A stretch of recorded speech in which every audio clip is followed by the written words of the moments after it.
शान्तिः शान्तिः शान्तिः शान्तिः शान्तिः। शान्तिः। ओम गुरुजी। ओम।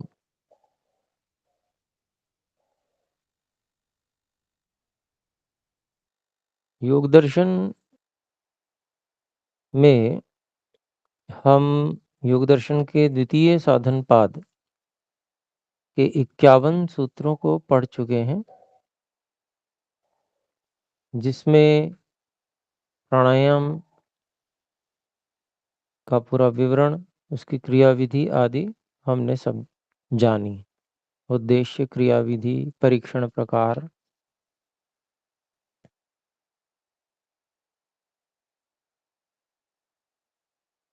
तो इस विषय में यहाँ तक कोई भी बात पूछना चाहते हैं तो हस्तोत्थापन द्वारा कृपया सूचित करें।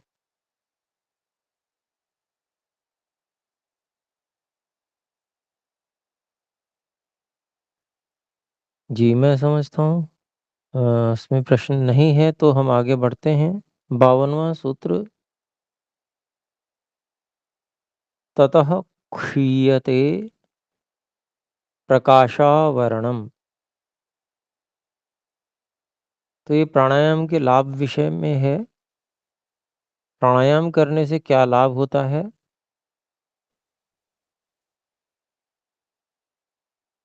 तो बहुत विशेष लाभ हैं। प्राणायाम के बहुत ज़्यादा विशेष लाभ हैं। तो 2 सूत्रों में बताए जाएंगे। पहला सूत्र 52वां सूत्र है और इसमें बताया गया है वह प्राणायाम जो जिसके 4 प्रकार बताए गए हैं।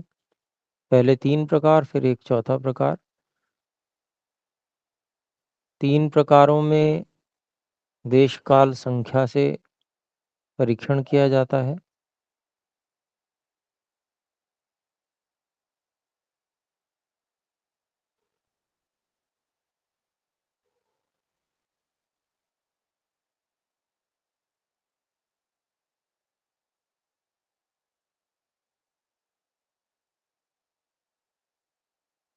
और फिर जब सभी प्रकार से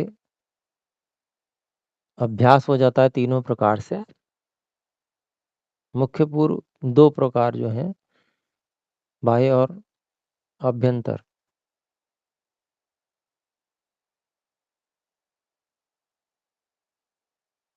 इनका अभ्यास हो जाने पर फिर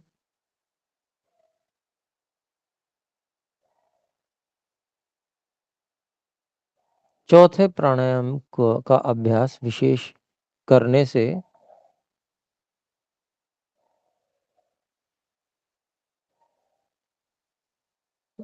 प्राण विशेष नियंत्रण में आता है। तो ये सब प्रक्रिया करने से तथा उनका अभ्यास करने से क्षीयते नष्ट होता है प्रकाश आवरणम।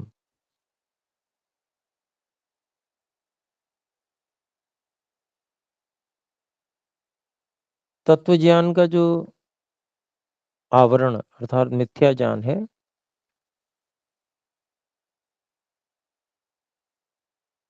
वो नष्ट होता जाता है। मिथ्या ज्ञान धीरे धीरे समाप्त होता जाता है प्राणायाम करने से। इसका कारण ये है कि जो प्राणायाम करने से तमोगुण समाप्त होता है, बौद्धिक क्षमता सात्विक बनती जाती है, जड़ता बुद्धि की समाप्त होती है। उसके कारण से व्यक्ति की सोचने समझने की क्षमता बढ़ती जाती है और उससे व्यक्ति जो सूक्ष्म चीजें हैं उनको समझता चला जाता है। उस प्राणायाम से विद्या का जो आवरण रूपी प्रकाश का जो आवरण बना हुआ है वो नष्ट होता है। तो यहाँ देखें,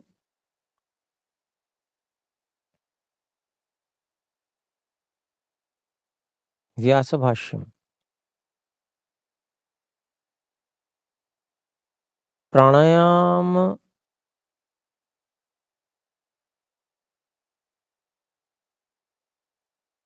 प्राणायामान बहुवचन है, द्वितीय बहुवचन। प्राणायामान अभ्यस्यतो अस्य योगिनः क्रियते विवेक ज्ञानावरणीयम कर्म।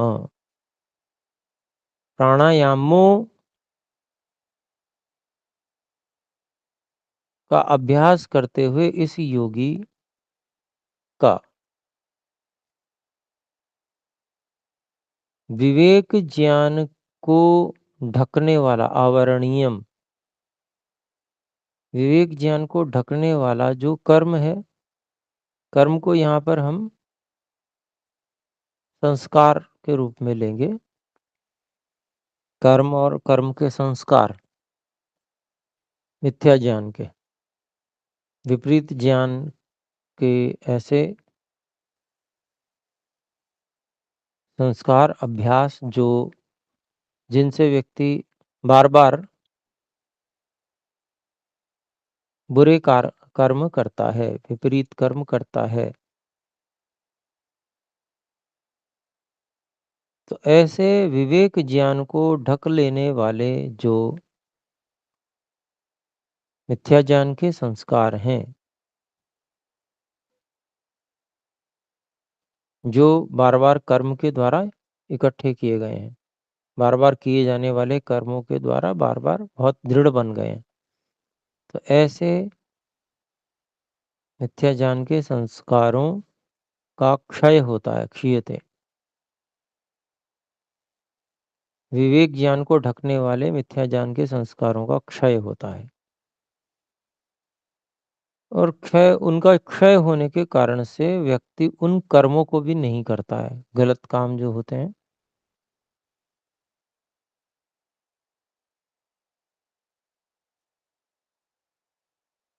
फिर आगे कहते हैं यत तदा चक्षते, जो उसके बारे में ऐसा कहा जाता है, कहते हैं किन्हीं अन्य ऋषि की बात को यहाँ पर बता रहे हैं महर्षि व्यास जी। महामोहमयेन इंद्रजालेन प्रकाशशीलं सत्वम आवृत्य तदेव अकार्ये नियुक्त इति।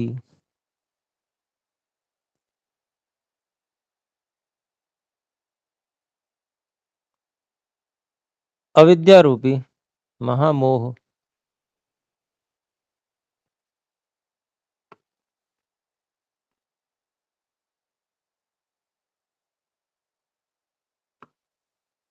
या राग कहेंगे उसको, राग रूपी जो महामोह मयेन,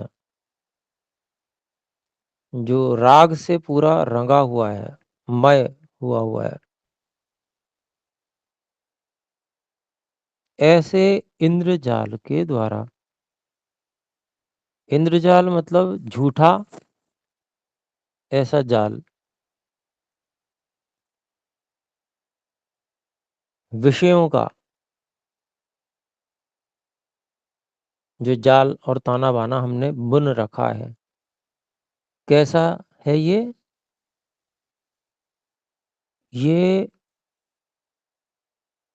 विषयों में सुख मानने वाला ये जाल है, जिसको राग रूपी बहुत भयंकर राग उनमें है। सच्चाई ये है कि वहां सुख नहीं है, परंतु वहां सुख मानने से जो विषय का भयंकर झूठा जाल, इंद्रजाल बना हुआ है, जो कि महामोहमय है, अर्थात राग से पूरी तरह से डूबा हुआ है, राग में पूरी तरह डूबा हुआ है। तो ऐसे विषय जाल के द्वारा या विषय जाल से प्रकाशशीलम सत्वम आवृत्य, जो स्वभाव से ही सात प्रकाशशील है अर्थात सात्विक है, सत्व प्रधान है, ऐसे बुद्धि को, सत्वम निर्णय शक्ति को, ऐसी निर्णय शक्ति या बुद्धि को सत्वम आवृत्य ढक कर, तदेव अकार्य, उसी बुद्धि को उसने ढका हुआ है, राग रूपी जो विषय का इंद्रजाल है, झूठा जाल है, उसने उस सात्विक बुद्धि को ढक रखा है। और सात्विक बुद्धि जब उससे ढकी हुई है तो वही बुद्धि क्या कर रही है, उस व्यक्ति को अकार्य, जो कार्य करने योग्य नहीं है, अर्थात विषयों की में आकर्षण, उसमें नियुक्त करता है। वही बुद्धि तत्व जो है, जो ऐसे महामोहमय विषयों के इंद्रजाल से ढका हुआ है, तो जब वो जैसा चश्मा लगा होगा वैसे ही तो दुनिया दिखेगी। तो महामोहमय जो यह विषयों का जाल, झूठा जाल, जब इससे ढका हुआ है तो वैसा ही वो दिख रहा है। और दिखने के कारण से फिर वो वही बुद्धि जो सत्य की ओर ले जा सकती है, वो बुरे कार्यों में अर्थात विषय भोग की ओर उस व्यक्ति को नियुक्त कर देती है। ये अन्य ऋषि का वचन है। आगे कहते हैं, तदस्य प्रकाशावरणम कर्म संसार निबंधनम, वह इस योगी का प्रकाश को ढकने वाला प्रकाशावरणम कर्म, तो प्रकाश को ढकने वाला जो मिथ्या ज्ञान का संस्कार है, जो अभ्यास है, कर्मों का अभ्यास है, उसको यहाँ कर्म रूप में कह दिया है, जो कि संसार निबंधनम, संसार में फंसाने वाला है। प्राणायाम अभ्यासात दुर्बलम भवति, प्राणायाम के अभ्यास से यह जो भयंकर राग रूपी झूठा विषय जाल, यह प्राणायाम के अभ्यास से दुर्बलम भवति, दुर्बल होता है।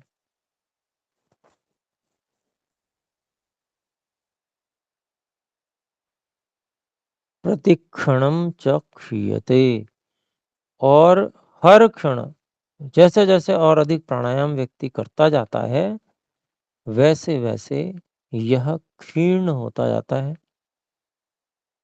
कमजोर होता जाता है, नष्ट होता जाता है। हर बार प्राणायाम करने से थोड़ा थोड़ा नष्ट होता है, इसलिए प्राणायाम रूपी तप का विधान किया गया है।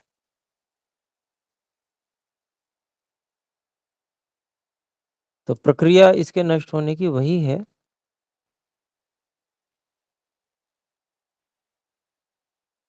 कि प्राणायाम से जो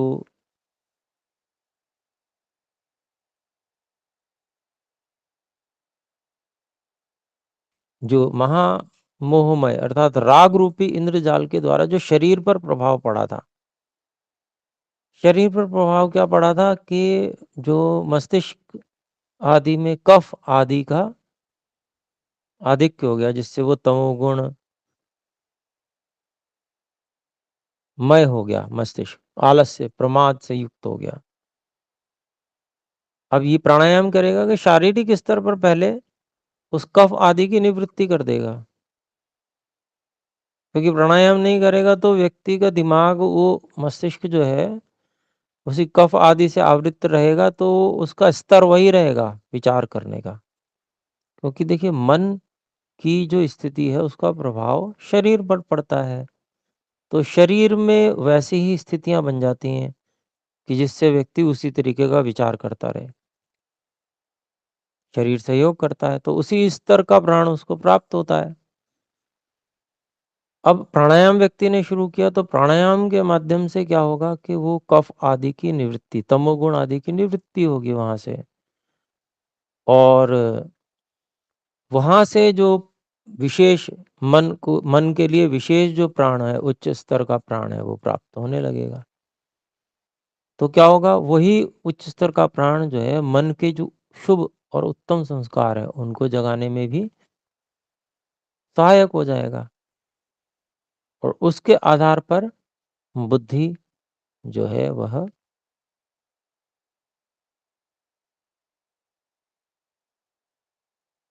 समर्थ हो जाएगी अच्छे निर्णय लेने में।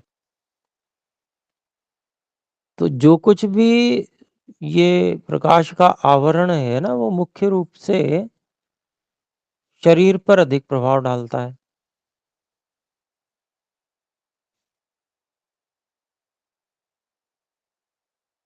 तो शरीर का प्रभाव प्राणायाम से नष्ट होता है, समाप्त होता है। वो प्राणायाम से शरीर का प्रभाव नष्ट होता है तो उसी से फिर मन आदि को भी उत्तम सहायता मिलनी प्रारंभ हो जाती है। ऐसा अपने लोगों को समझना चाहिए। ये सीधा-सीधा कहा नहीं गया है, लेकिन ये एक प्रक्रिया अपने लोगों को समझ में आ सकती है, अगर हम इसको समझें क्या तरीका है।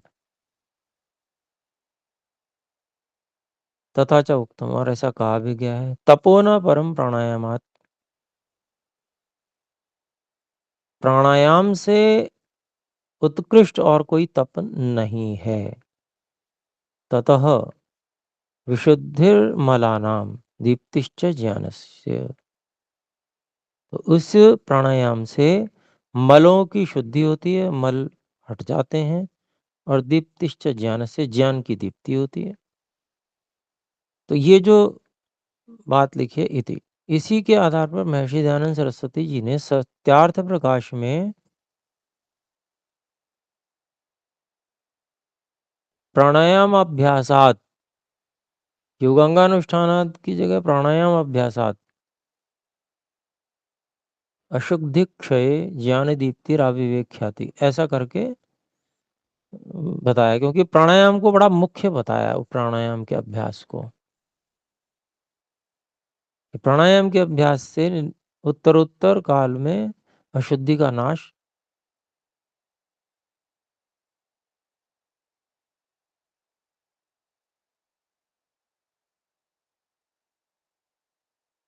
और ज्ञान का प्रकाश होता जाता है। ये स्पष्ट रूप से लिखा है सत्यार्थ प्रकाश के तृतीय समोल्लास में। जब मनुष्य प्राणायाम करता है तब प्रतिक्षण उत्तरोत्तर काल में अशुद्धि का नाश और ज्ञान का प्रकाश होता जाता है।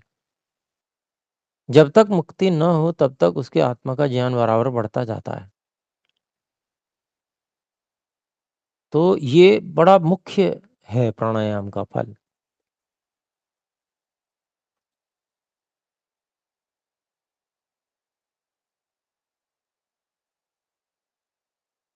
तो तब यहाँ पर जो ये बात कही गई है, तपो न परम प्राणायामात ततो विशुद्धिर्मलानाम दीप्तिश्च ज्ञानश्च इति, तो जो है प्राणायाम से बड़ा कोई तप नहीं है, और उसी प्राणायाम से मलों की शुद्धि होती है और ज्ञान की दीप्ति भी होती है। जब मल हट जाएंगे तो अपने आप ही व्यक्ति सही पर विचार करना शुरू कर देगा और सही निर्णय लेना भी शुरू कर देता है। तो यही है ज्ञान की दीप्ति, और सही निर्णय लेने पर फिर उसका व्यवहार शुद्ध होता चला जाता है। तो इतना ही रखते हैं। तो आइए एक बार ओम का उच्चारण करके विराम करें।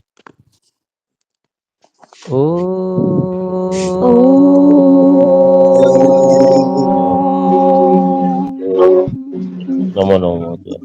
सर्वेभ्यो नमः। धन्यवाद महोदय। नमस्ते जी। सर्वेभ्यो नमः।